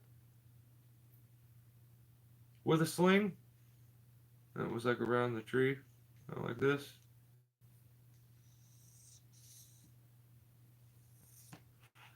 So it was kind of like this, is how he had it hooked up. So then where you would normally be rigging out of that hole, he's got it turned sideways.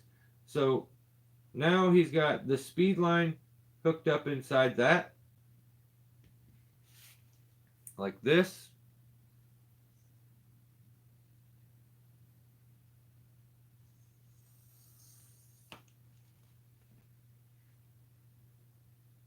Do you kind of understand what I'm doing here?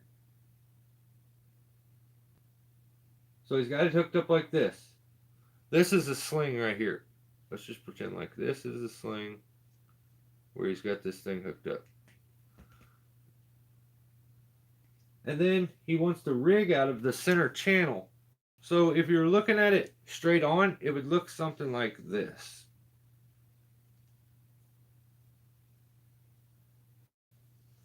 Almost like an H.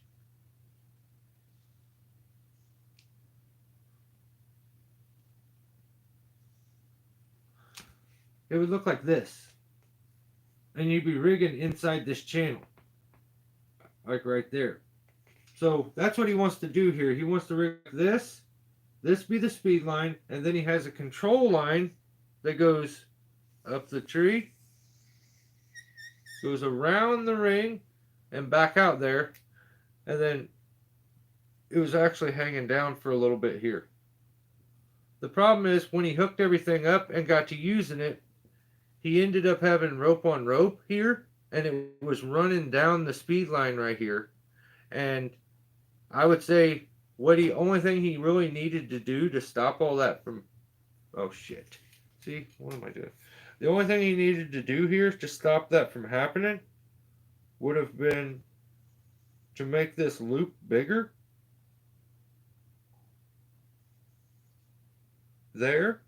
So the rope could pass through here and come down with the limb as it's hooked on.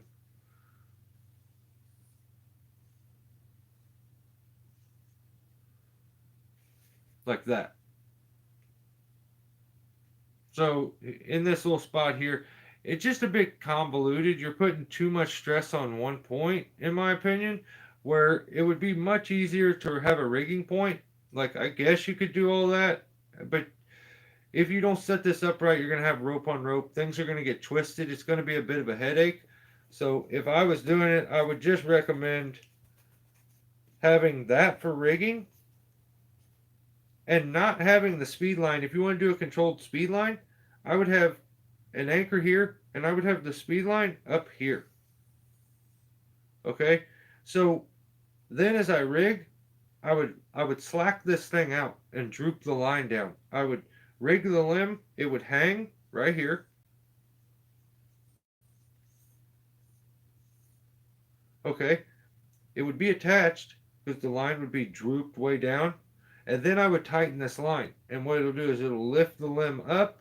The limb will end up no longer being down here when the line's tight. It'll end up being way up here where it's hooked up. And it'll pass down the line.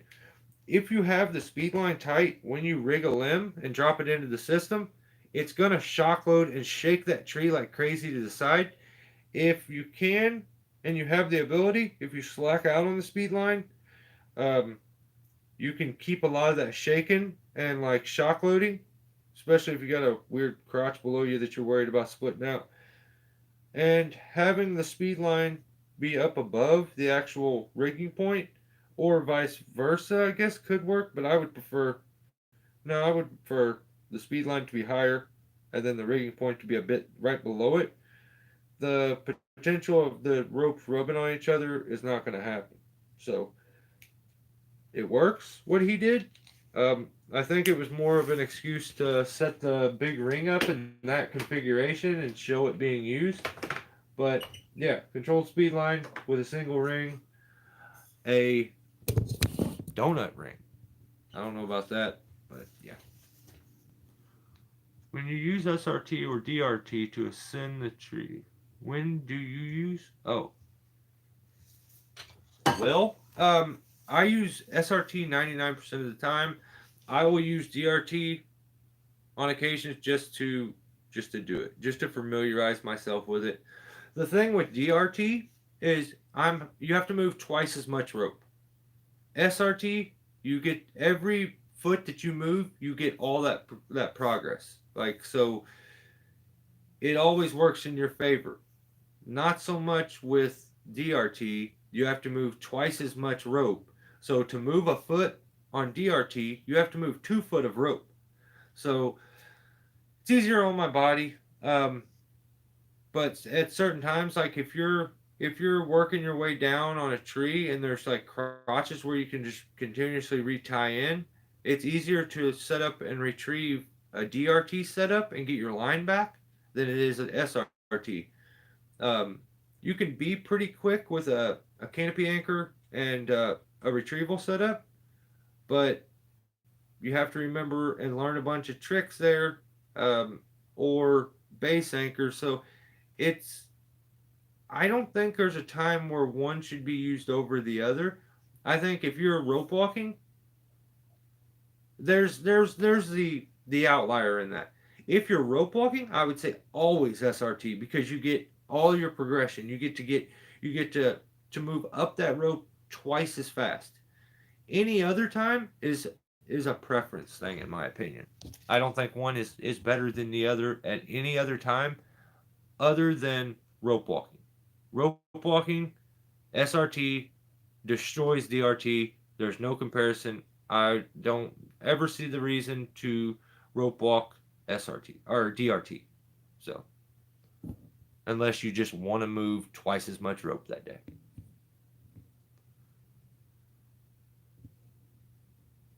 Yeah, that's kind of my opinion on it too, Ground Pounder. I think they try to use products and overcomplicate it, and at times it just comes off goofy. So, I don't know. To each their own. Not my cup of tea, really. But yeah,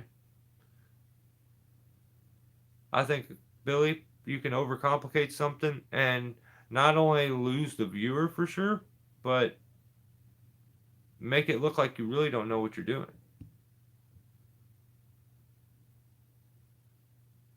I want to do SRT, but I don't know what I need to climb SRT. I have all the tools for DRT though. A rope wrench, like a ground pounder saying there. I don't have a rope wrench in here, but it's uh,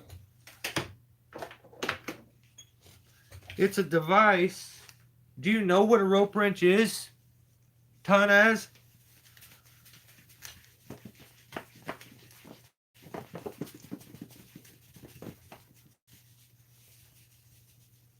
I think if you're looking for the easiest product to learn how to use SRT and how to rope walk, you could buy the Gree setup, and it's very, very simple. But if you have everything,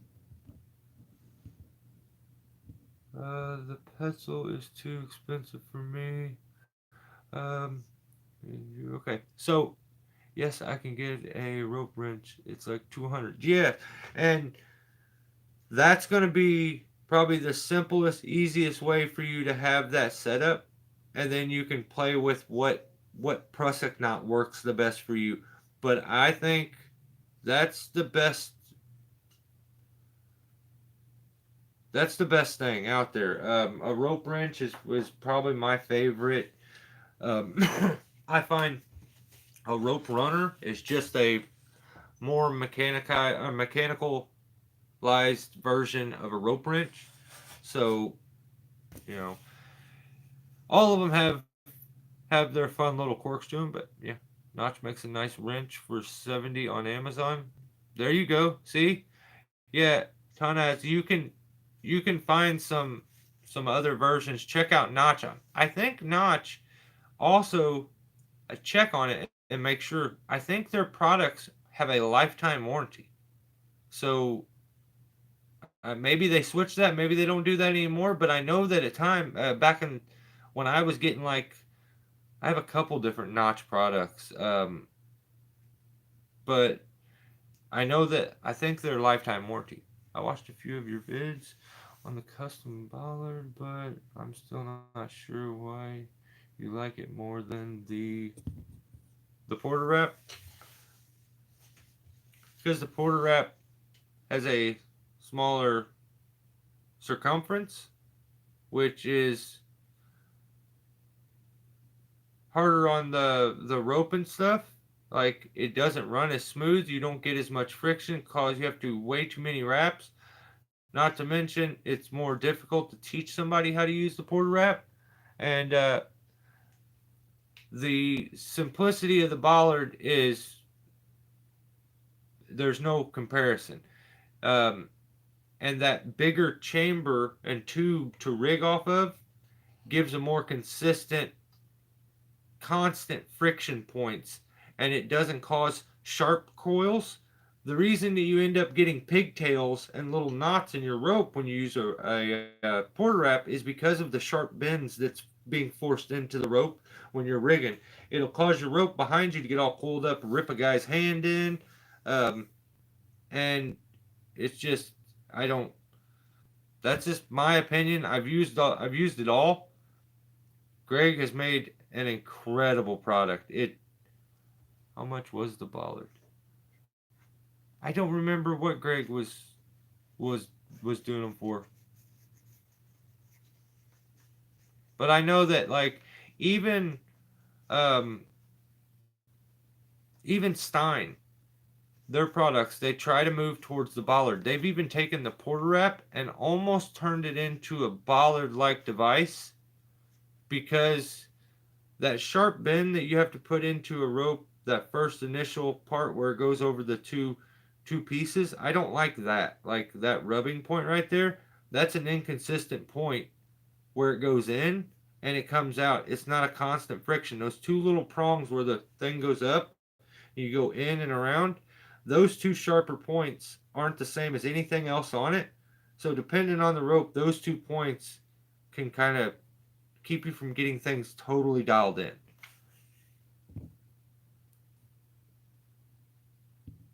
I get that, Tonas. Why don't dude? I'm telling you, try an aluminum rim. I know this sounds very hillbilly, but if you took an aluminum rim,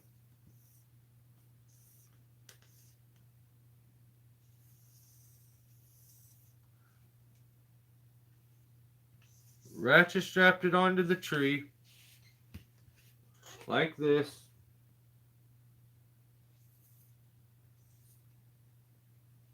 ratchet strap, however you have to do it, because each rim is going to be a bit different, and then you rig off the center.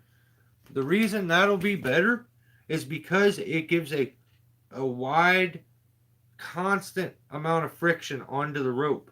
You get all that constant friction in a very spread out bend radius so it doesn't cause smush into the rope. A sharp turn for the rope is going to cause the rope to smush and is going to potentially can cause them to break. Schroeder had our guy Jeff. He broke a rigging rope this week, and it was pretty gnarly. But yeah, even something as hillbilly as an aluminum truck rim can get the job done. I mean, I've used ratchet straps as tree jacks before, so sometimes you just got to get creative until you have the the income or the opportunity to get your things to become better. So ton as I I totally understand what you're saying. I'm a guy that is very limited on funds. I've been blessed to have so many people help me.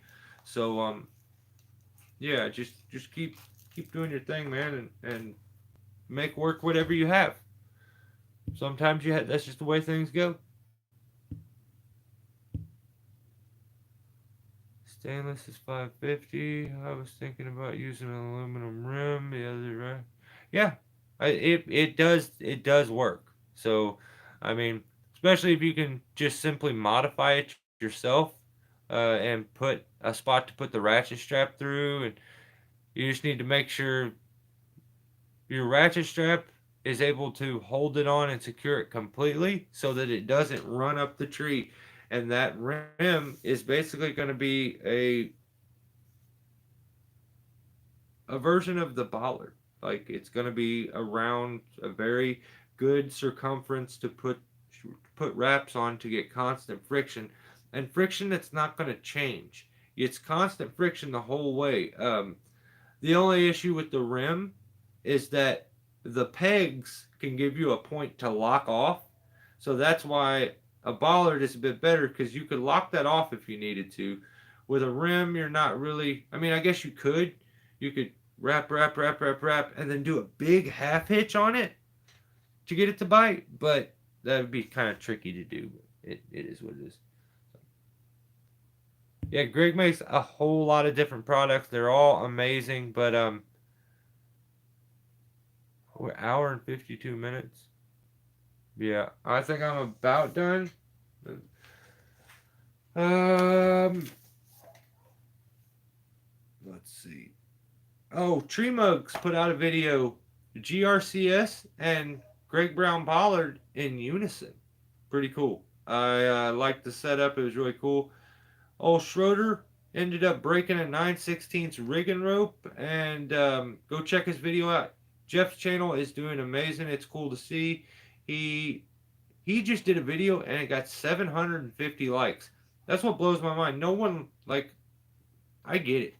You don't have to like anything. But wow, that's incredible that he can get that many likes on a video. I he has a his audience likes him better or more than mine does me. Let's just say that. So he should be super stoked on that.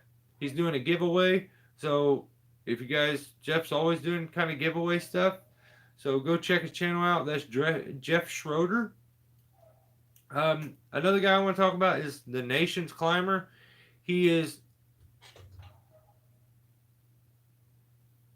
So is the rigging range your go-to tool for? Yes, yeah, 100%.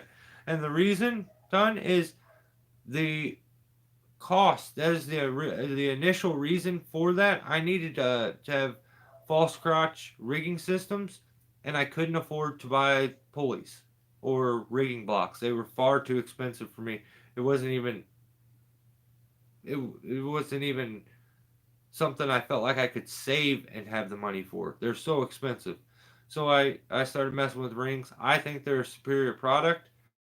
The only downfall to them is they're not midline attachable, but that's also the thing I like about them because they're one solid piece of metal and the potential for failure or them breaking is only exceeding the workload.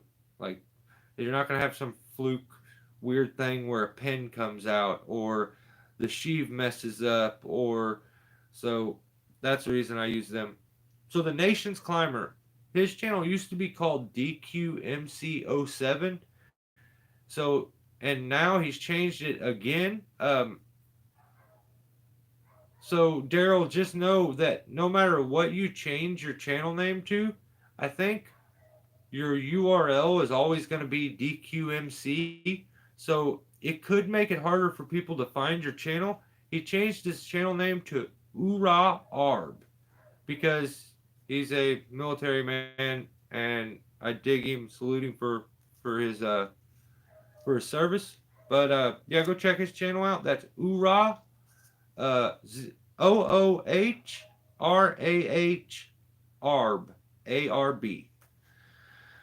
And then my last one. Yep, yep, that'd be the last one. Um, no, actually, I got okay. Yeah, ground pounder.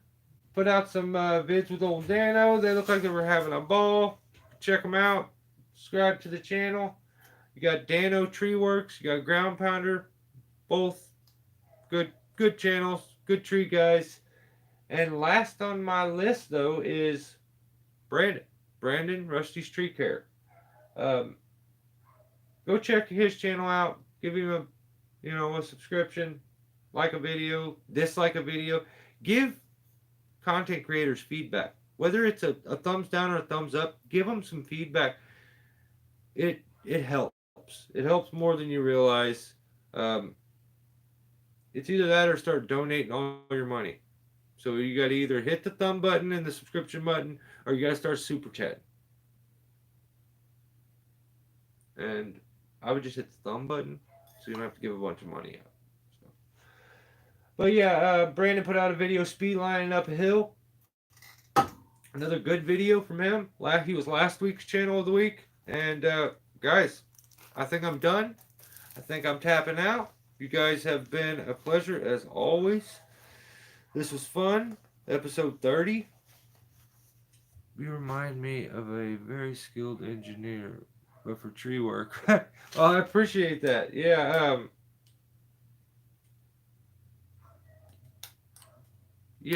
I think tree work kind of works for me. It's the like mathematical aspect of it. I think works for me, and I kind of excel in that realm, like working angles and understanding why you can strengthen a point by spreading things. There's just it fascinates me because I was burnt out on tree work for a long time. I wanted to get away from it and get out of it, and I found the world of YouTube and everybody who did this kind of stuff. It's been over a decade, or it's maybe been around almost a decade. And I found out there's all this stuff like rigging rings and rope wrenches and all these mechanical things and different ways to rig, and you could make videos of yourself and like so done. There's no like better time than now. You're learning everything you can. Stay on your grind. Make sure everything you do, the outcome is the same. You and everyone is safe. Nothing, no content, none of this stuff is worth it. I've answered quite a few comments this week of people thinking that I create these videos for the shock value, or I do things for the views. Like I could care less. You don't have to subscribe. You don't have to hit the thumbs. You don't gotta donate. You don't gotta do nothing. I'm gonna put the stuff out. If you like it, cool. If you don't, cool. I'm not everybody's cup of tea. I'm probably a bit rougher over here and a little more. I'm a little too real for a lot of people in the tree industry. So I just try to be honest. But I appreciate someone like you to show. My pleasure. My pleasure. My dad passed from cancer, and I did. Dude, well, I really hate to see. I hate to hear that, man. Um, well, know that if if you have the time to type the question out, 90%, let's say 90% of the time, I will have the time to answer it. Never take me not answering though as me not wanting to answer. Sometimes, like, you know, sometimes it'll get lost in the shuffle and I'll have too many comments and someone your comment will get passed over. Ask it again. You can never ask it too many times. So, dude, I'm here. If I can help you in any way, I got you. Ask the questions. I'll do my best to answer. And Billy's 100% right. It's a real honest skill to have. And I think it will give you a lot of morals and like and value long term. So, but no, it's very, very hard and taxing on the body, and the life expectancy in the field isn't the longest. So, get what you can get while you're here. Try to do as much as you can in your prime, and know that there's the finish line for this is always going to come up a little faster than 95% of other jobs. But it's incredibly dangerous, and just be safe. So, guys, thank you for your time again. I appreciate y'all. I will catch you next week around this time, and we'll hang out with Steve. I'm sure he's gonna show up. I'm sure he wouldn't leave me hanging, and I'm sure we'll be basically calling each other on the daily after this. Have a good one, guys.